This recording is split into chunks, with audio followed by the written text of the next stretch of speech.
Shalom, j'espère que tu vas bien. Je suis bien en Christ. Et voilà, nous allons continuer avec ce que nous avons commencé cette année. Et nous allons étudier un verset biblique ensemble pour en tirer les pensées que le Seigneur aimerait bien nous transmettre au travers de cela. Le verset cette semaine se retrouve dans le livre de Romains. Romains 12 au verset 2. C'est un verset qui est assez connu. Je lis ce que la Bible nous dit à ce niveau. Ne vous conformez pas au siècle présent, mais soyez transformés par le renouvellement de l'intelligence, afin que vous discerniez quelle est la volonté de Dieu, ce qui est bon, agréable et parfait. Or, j'aime ce verset biblique. J'aime ce verset biblique personnellement parce ça parle de cette transformation-là que le chrétien devrait expérimenter dans sa vie.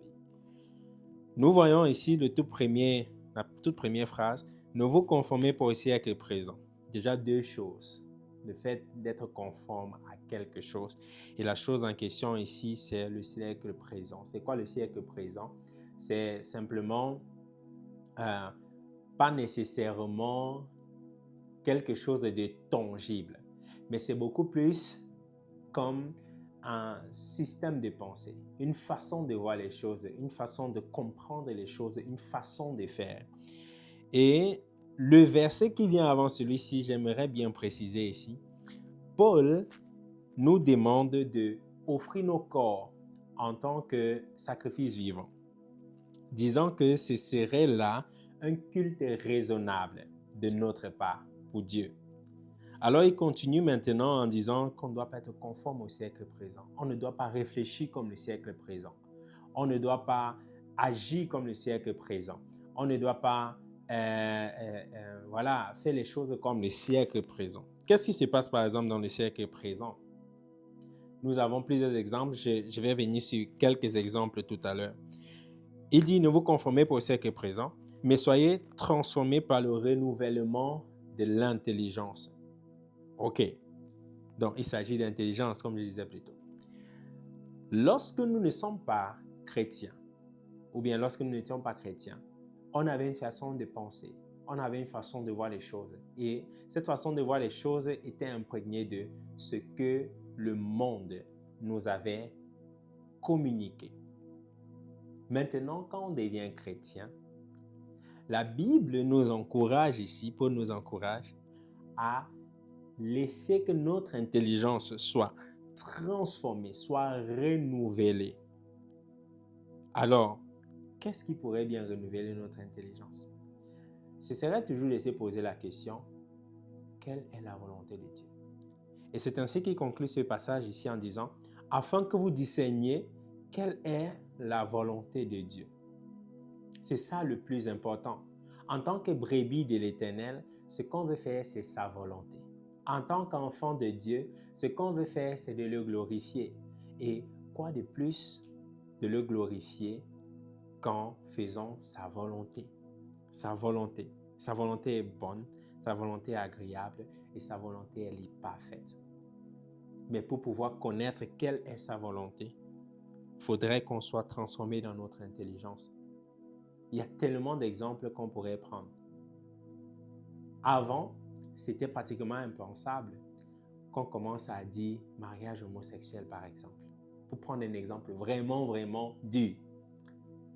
Mais aujourd'hui, ça coûte tellement les rues que le président Donald Trump vient et il signe un décret qu'il n'y aura plus que hommes et femmes aux États-Unis d'Amérique. Il n'y aura plus que hommes et femmes, il n'y aura plus les transgenres, les trucs et tout qu'on accepte à gauche et à droite. Et c'est un choc pour les gens. Maintenant, toi, en tant que chrétien, comment te rassurer que tu n'es pas conforme à cette pensée-là, à ce système de pensée? La parole de Dieu. Qu'est-ce que la parole de Dieu dit? Tout, ça doit être passé au tapis, au filtre de la parole de Dieu.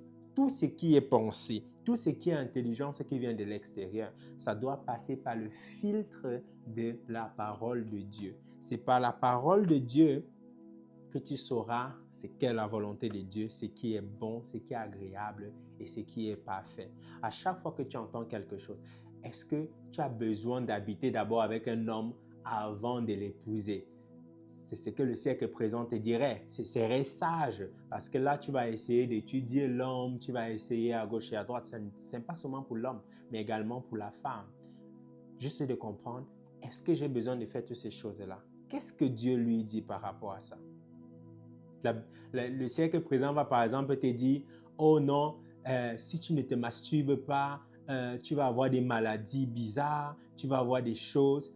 Qu'est-ce que la parole de Dieu dit par rapport à ça? C'est donc ça, ce processus de transformation, de renouvellement de l'intelligence. J'avais une intelligence que j'ai eue du siècle présent. Maintenant, je deviens chrétien. Quelle est l'intelligence divine? Quelle est l'intelligence divine? Quelle est l'intelligence divine? Donc, je t'encourage en gros, permets à ce que ton intelligence soit transformée par la parole de Dieu et tu sauras à chaque fois c'est quoi la volonté de Dieu. Que le Seigneur te bénisse. On se retrouve la semaine prochaine. Ciao, ciao.